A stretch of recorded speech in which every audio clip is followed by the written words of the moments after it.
ప్రభు నామంలో మీ అందరికీ నా యొక్క హృదయపూర్వక వందనములు. ఈరోజు మనం చెప్పుకునే వాక్యము, యెహోవా దేవునికి ఇష్టం లేని దహన బలులను సమాధాన బలులను ఇవ్వడం అవసరమా? దీనిపై మనం కొంత వాక్య ధ్యానం చేసుకున్నాం. చిన్న ప్రార్థన. ప్రభువా నా రక్షక దేవ, ఈ భయంకరమైన దినాలలో కరోనా మహమ్మారి ఎంతో మంది ప్రజలను భయభ్రాంతులను చేసి నానా అవస్థలు పెట్టి ప్రాణాలు కూడా తీస్తుంది. ప్రభువా, అట్టి కరోనా వ్యాధి నుండి మమ్మల్ని అందరినీ నీ రెక్కల చాటున కాచి కాపాడమని ప్రభు అయిన యేసుక్రీస్తు నామములో అడిగి వేడుకొనుచున్నాం తండ్రి. ఆమేన్, ఆమేన్, ఆమేన్. అయితే మనం ఈరోజు దహన బలులు సమాధాన బలులు యెహోవా దేవునికి ఇష్టం లేని ఇవ్వచ్చు అనే దాని మీద కొంత ధ్యానం చేసుకుందాం. అయితే అబ్రహాము చాలా కాలం వరకు సంతానం కలగలేదు. దగ్గర 90-100 సంవత్సరాల వరకు సంతానం లేక నిరీక్షిస్తాడు. కొన్నాళ్లకు అబ్రహాముకు సంతానం ఇచ్చింది ఇస్సాక్. అతన్ని కొన్నాళ్లకు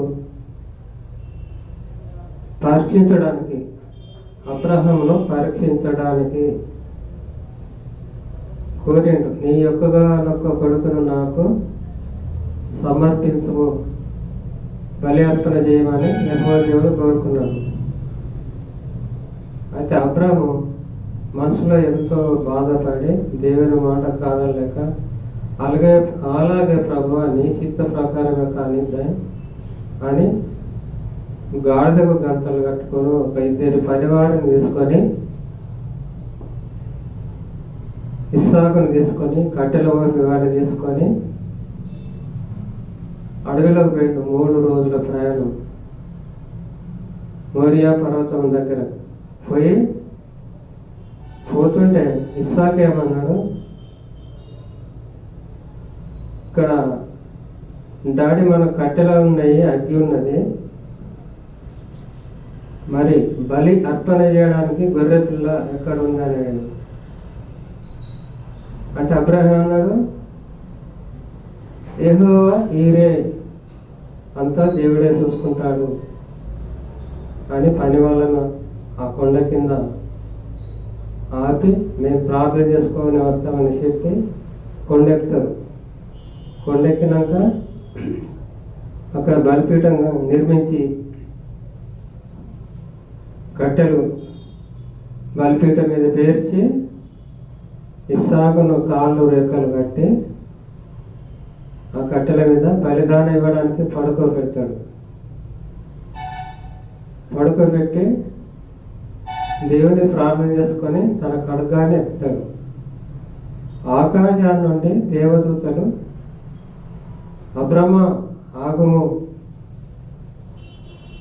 నువ్వు నీ ఒక్కగానొక్క కొడుకును నాకు ఇవ్వడానికి వెనుదీయలేదు,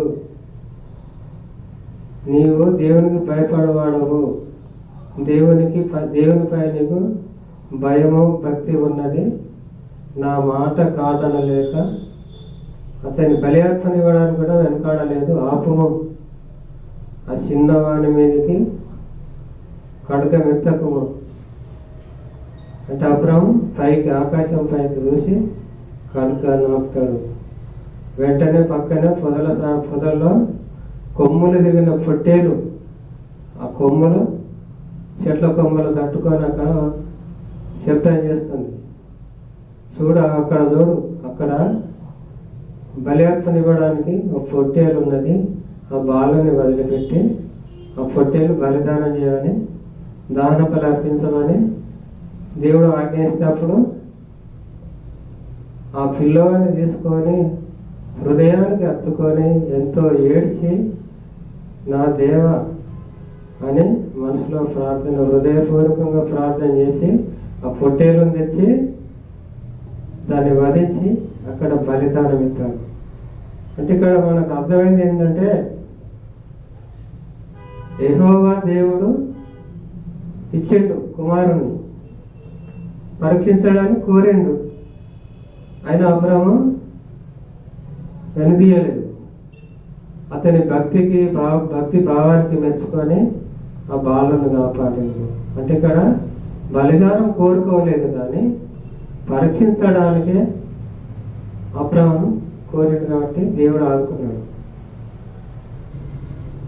న్యాయాధిపతులు 11వ అధ్యాయం 30వ వచనం నుండి, ఐగుప్తు నుండి ఇజ్రాయేలులో విముక్తై కానాను దేశం బయలుదేరి వస్తుంటే అది ఒక రోజు ప్రయాణం కాదు.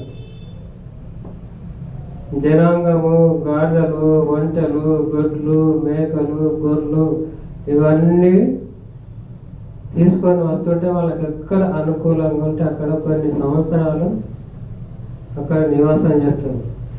ఎందుకంటే వాళ్ళకి అనుకూలమైన గొర్రెలకు మేకలు కావాలి, గొడ్లకు మేత కావాలి, పచ్చిక బయళ్ళు కావాలి.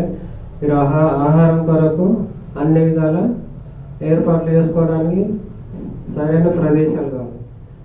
ఆ కాలంలో అప్పుడు వీళ్ళను అమోనీయులు అని ఆ ప్రాంతంలో ఉంటే ఇజ్రాయేల్ ప్రజలను నానా హింసలు పెట్టి కత్తివాత పెట్టి వాళ్ళను హింసించండు. చిన్నలను, పెద్దలను, వృద్ధులను, యువకులను అందరినీ అతని చేత కొంతమంది పారిపోయి కొండల్లో గుట్టల్లో ఎక్కడెక్కడో దాక్కొని యెహోవా దేవునికి మొరపెట్టిండు. యెహోవా దేవుడు మాట ఒప్పుకున్నాడు కదా, అప్పుడప్పుడు నీ సంతానాన్ని నేను ఇసుక రేణుల వలె చేస్తాను అని మాట ఇచ్చిండు. కాబట్టి ఇక్కడ ఇజ్రాయేల్ ప్రజలు అమోనీయులతోటి హింసలు పడుతుంటే అక్కడ వారి మొర ఆలకించి ఆ ప్రాంతంలో యోక్త అనే ఒక రాజు ఉంటాడు. ఆ యోక్త వాళ్ళ కుటుంబంలో ఆ పాలి వారంతా ఇతన్ని దూరదేశానికి వెళ్ళబడతారు. నువ్వు మాతో ఉండడానికి అవసరం లేదు, నువ్వు ఒక వ్యభిచార స్త్రీకి పుట్టినావు కాబట్టి అని ఆ పాలలు వాళ్ళు వీళ్ళంతా వెళ్ళగొట్టి దూరం పోయి అతడు భక్త ఉంటాడు. అతడు ఆజానుభావుడు, అందగాడు, మంచి పరాక్రమశాలి, మంచి బలవంతుడు, పరాక్రమశాలి. అతనితోటి కొంత యువకులు కలిసి ఒక సైన్యాన్ని ఏర్పాటు చేసుకున్నారు. అదే టైంలో ఈ యొక్క వీరిని అమోనీయులు హింసించాలి కాబట్టి అక్కడి రాజులు, పెద్దలు అందరిని కలిసి ఇతనికి యోక్తా దగ్గరికి వచ్చి నువ్వు రావాలి, మమ్మల్ని ఆదుకోవాలి, మా పైన నువ్వు ఒక అధికారిగా ఉండాలి అని వేడుకుంటే అప్పుడు నన్ను వెళ్ళగొట్టింది కదా, ఇప్పుడు సమయాన్ని బట్టి మీరు వచ్చారు, అవసరాన్ని బట్టి వచ్చింది కాబట్టి సరే నన్ను మీ పైన ఒక అధికారిగా నియమిస్తానంటేనే నేను వస్తా అని ఒప్పందం కుదుర్చుకొని కొంతమంది సైనికులను తీసుకొని ఇజ్రాయేల్ ప్రజల్లో ఉన్న సైనికులను, యుద్ధ వీరులను తీసుకొని అమోనీయులను హతం చేస్తాడు. ఆ పోయే ముందు యెహోవా దేవునితో ఏమంటాడంటే, దేవా నేను అమోనీయులను ఓడించి వారిపై విజయం పొంది తిరిగి వస్తుంటే నా ఇంటి గదిల నుండి ఎవరైతే నన్ను ఎదుర్కొని వచ్చారో, ఏదైతే నాకు ఎదురుగా వస్తుందో వాళ్ళ నీకు బలి అర్పణ సమర్పిస్తామని యోక్త ఒప్పుకుంటాడు. అంటే తన సొంత నిర్ణయం, ఇది యెహోవా దేవుడు కోరుకున్నది కాదు. యెహోవా దేవుడు ఇతని ప్రత్యక్షమై ఇతను అమోనీయులను ఓడించిన అనే ఒక శక్తి ఇస్తాడంతే, కానీ బలి అర్పణను కోరుకోడు. ఇక్కడ సొంత నిర్ణయంతో ఏం చెప్తాడో చెప్తా, నేను విజయం సాధించి నేను వస్తుంటే నా ఇంటి గమిల నుండి నాకు ఎదురుగా ఏదైనా వస్తే దాన్ని నీకు బలి అర్పణ సమర్పిస్తా అంటాడు. ఇతడు జయ విజయ నాదాలతో సైన్యంతో ఆర్భాటం చేసుకుంటే ఇంటికి వస్తుంటే తనకొక్కతే కూతురు, ఒక కూతురు లేరు, కుమారులు లేరు. ఆ ఒక కూతురు ఏం చేస్తుంది, తంబూర సీతార నాట్యాలతోటి కొంతమంది కన్యకలతోటి ఆడుతూ పాడుతూ సంతోష గానాలు చేస్తూ తండ్రిని ఎదుర్కోవడానికి వస్తుంది.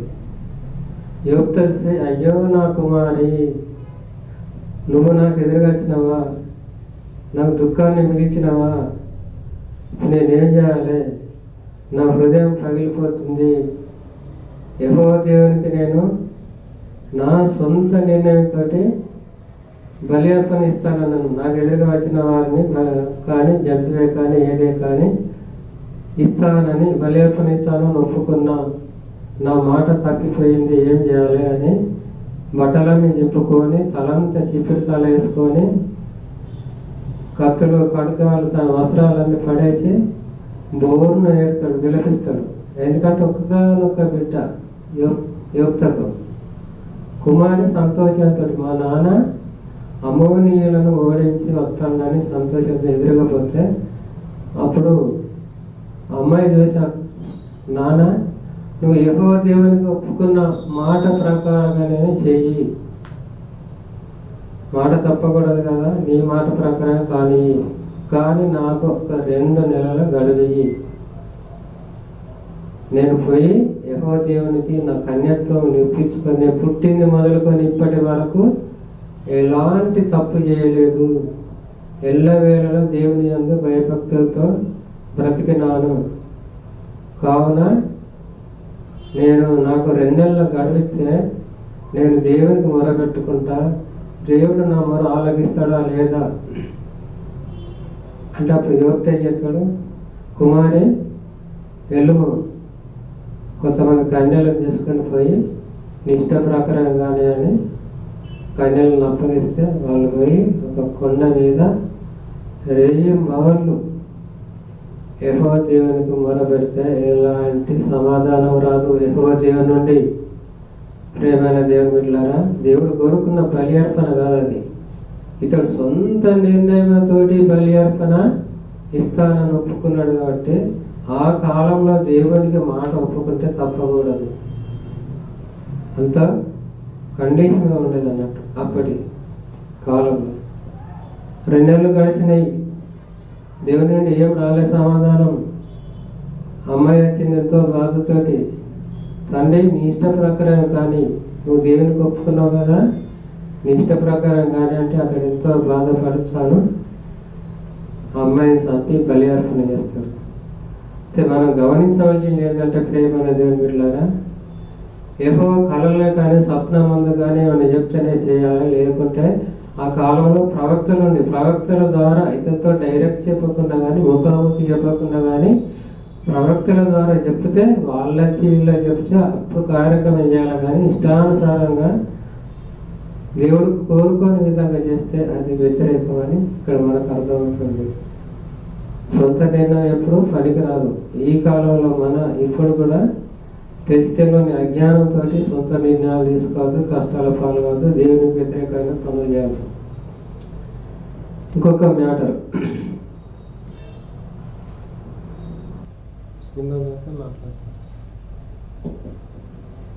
ప్రేమైన దేవుని బిడ్డలారా, ఇంకొక మ్యాటర్ తీసుకున్నాను. అది ఏమంటే ఇజ్రాయేల్ జనాంగానికి మొట్టమొదటి రాజు సౌలు. దేవుడు అతన్ని ఏరి కోరి సమూయేలు ప్రవక్త ద్వారా అభిషేకించి మొదటి రాజుగా ఎన్నుకున్నాడు. అయితే అప్పుడు ఆ కాలంలో ఇజ్రాయేలు జనాంగంపై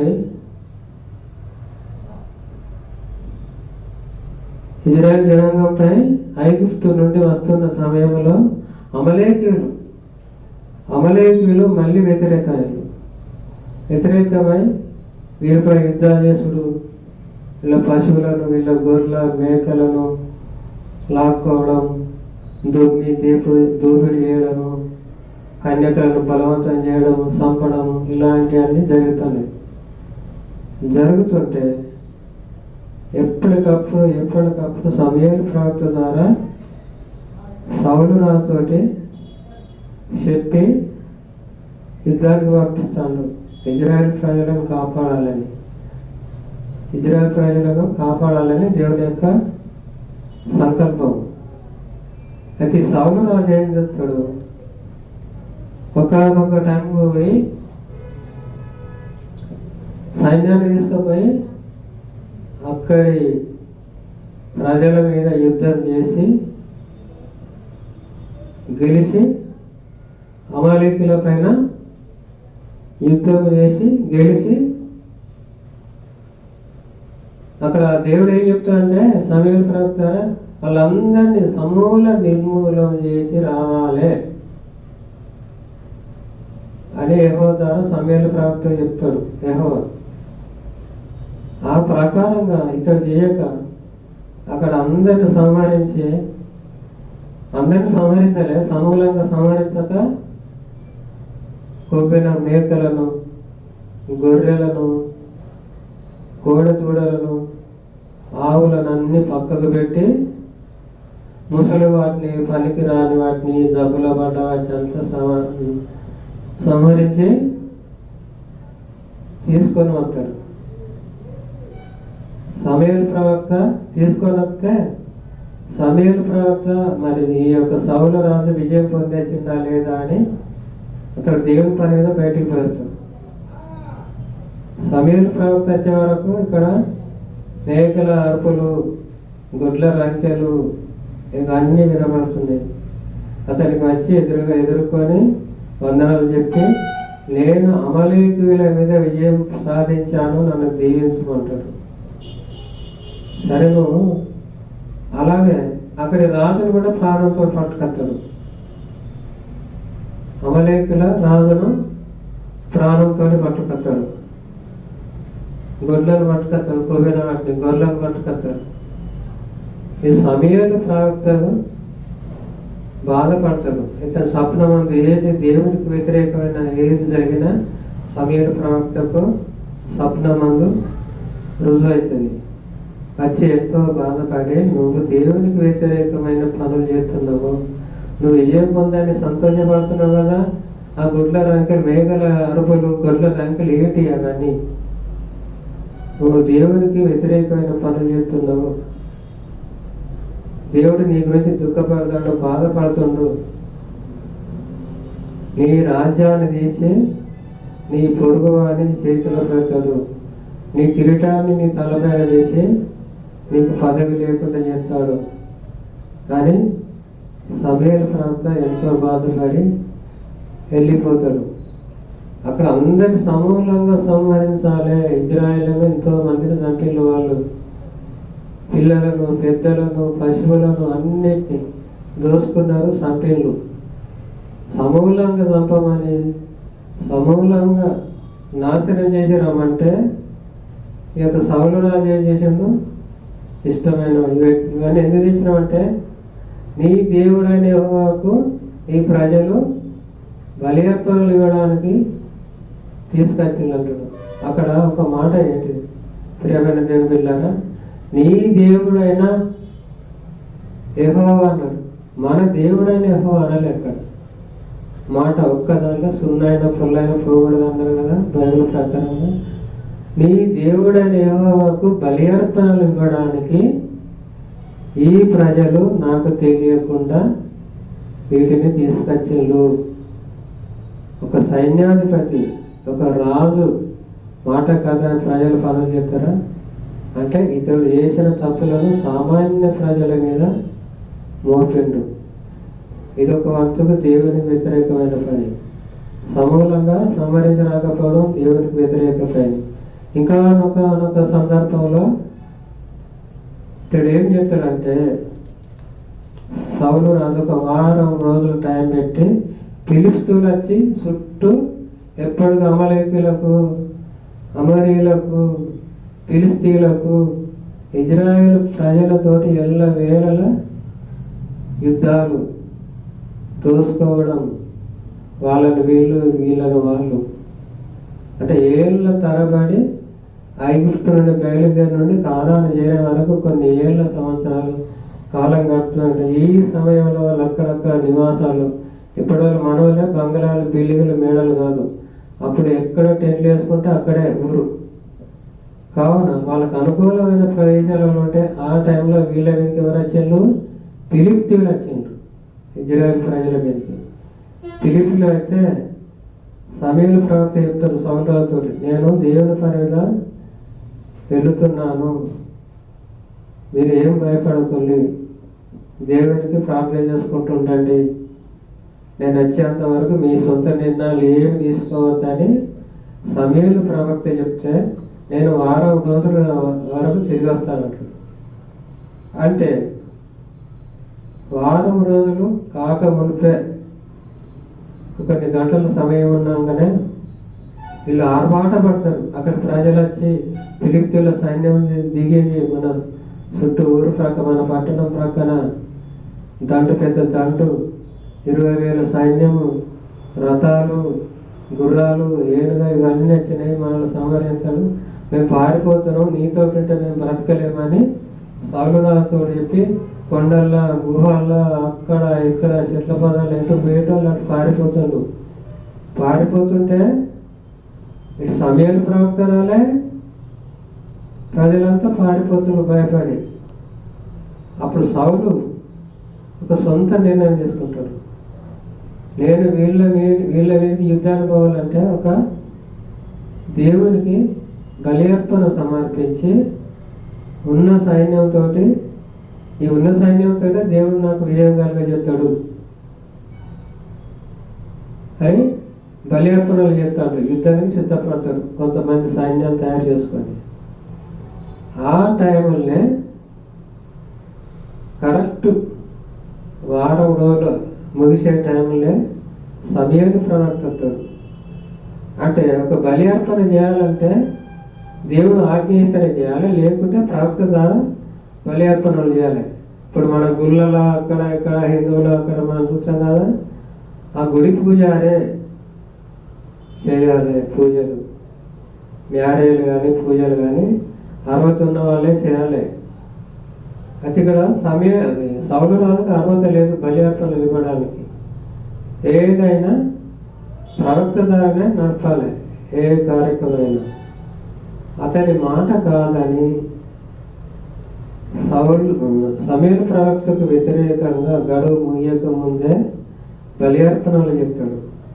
అప్పుడు సమూయేలు ప్రవక్త వచ్చి, నువ్వు దేవునికి వ్యతిరేకమైన పనులు చేస్తున్నావు, నాకు వ్యతిరేకమైన పనులు చేస్తున్నావు, నీ సొంత నిర్ణయం తీసుకొని బలి అర్పణలు అర్పించనేలా, నీకు వ్యతిరేకంగా దేవునికి వ్యతిరేకమైన పనులు చేస్తున్నావు కాబట్టి నీ పైన దేవుడికి ప్రేమ జాలి ఏం లేకుండా పోయింది. దేవుడు దుఃఖపడుతుంటే నేను దుఃఖపడుతున్నా, మమ్మలను నువ్వు దుఃఖపరుస్తున్నావు సౌలు రాజా, నీ రాజ్యం ఎల్లకాలం నిలవదు, నీ పొరుగువాడైన ఇస్సాయి కొడుకు దావీదుకు రాజ్యాన్ని కట్టబెడుతుండటానికి సిద్ధపడ్డాడు దేవుడు, అతన్నే కోరుకుంటాడు అని సమూయేలు ప్రవక్త ఎంతో బాధపడితే ఒకనొక టైంలో యెహోవా దేవుడు అతను దుఃఖపడుతుంటే యెహోవా దేవుడు సమూయేలు ప్రవక్తకు ప్రత్యక్షమై, సమూయేలు, నేను విసర్జించిన సౌలుని గురించి నువ్వు ఎన్నాళ్ళు ఇంకా దుఃఖపడతావు, నేను చెప్పిన ప్రకారంగా యూదా బెత్లెహేము పట్టణానికి పోయి ఎస్ఐ కుమారుడు ఉన్నాడు, నేను ఎవరినైతే నిర్ణయిస్తానో వాళ్ళ పేరు చెప్తానో నువ్వు తైలం తీసుకొని కొమ్ముల, ఇప్పుడు మనకు బాటిళ్ళు, ప్లాస్టిక్ బాటిళ్ళు, సీసాలు, మొన్నటి వరకు క్యాన్లు, ఇత్తడి క్యాన్లు, స్టీల్ క్యాన్లు ఇవన్నీ ఉండే. అయితే ఆ కాలంలో పెద్ద పెద్ద కొమ్ములు ఉండే, ఎద్దు కొమ్ములు, బర్రెల కొమ్ములు, అలా ఆయిల్ దాచుకునేది, లేకుంటే మట్టి కుండలు, గురుకులు. ఆ కాలానుగుణంగా వాళ్ళు ఆ కొమ్ముల నూనెతోటే అభిషేకించేవారు. నువ్వు కొమ్ముల తైలం పోసుకొని ఎస్ఐ కుమారుడు నేను అక్కడ వేరే చెప్తా అంటే దావీదు అన్నట్టే పోయి అతన్ని అభిషేకించరా అని, నువ్వు దుఃఖపడకు సౌలు గురించి, నీకన్నా ఎక్కువ నేను బాధపడుతున్నా, నేను ఈ రాజ్యానికి ఇజ్రాయేలు జనాంగం మీద అతను రాజు మొదటి రాజుగా చేసినందుకు కూడా నేను కూడా బాధపడుతున్నా, నువ్వేం బాధపడక, అతడు అన్ని మనకు వ్యతిరేకమైన పనులు చేస్తున్న సొంత నిర్ణయంతో అని అతని రాజ్యం నిలవదు, అతని రాజరికం పడిపోతే నేను తొలగిస్తా అని అప్పుడు సమూయేలు ప్రవక్తకు యెహోవా దేవుడు ఆజ్ఞాపిస్తే అప్పుడు పోయి దావీదుకు తైలాభిషేకం చేసి వస్తాడు. తర్వాత సమూయేలు ప్రవక్త ద్వారా సౌలు దారము రెండవ రాజు ఎవరు? దావీదు. అవి మిగతా తర్వాత మన విషయంలో చెప్పుకుంటాయి. ప్రియమైన దేవుడు బిడ్డలారా, ఈ యొక్క వాక్యం చెప్పిన మీ విన్న నాకును నీకును దేవుని యొక్క ఆశీర్వాదాలు ఎల్లవేళగలను. నా ఛానల్ మన రక్షకుడు యూట్యూబ్ ద్వారా ప్రసారం అవుతుంది. మీరు చూసి మీ వారికి మన వారికి షేర్ చేయండి, సబ్స్క్రైబ్ చేయండి, లైక్ చేయండి. కావున మనం రెండో విషయంలో కలుసుకుందాము. ఇది దేవునికి ఇష్టం లేని దహన బలులు, సమాధాన బలులు. ఈ వాక్యం చెప్పినందుకు దేవుని ద్వారా మీ అందరికీ నా యొక్క వందనాలు.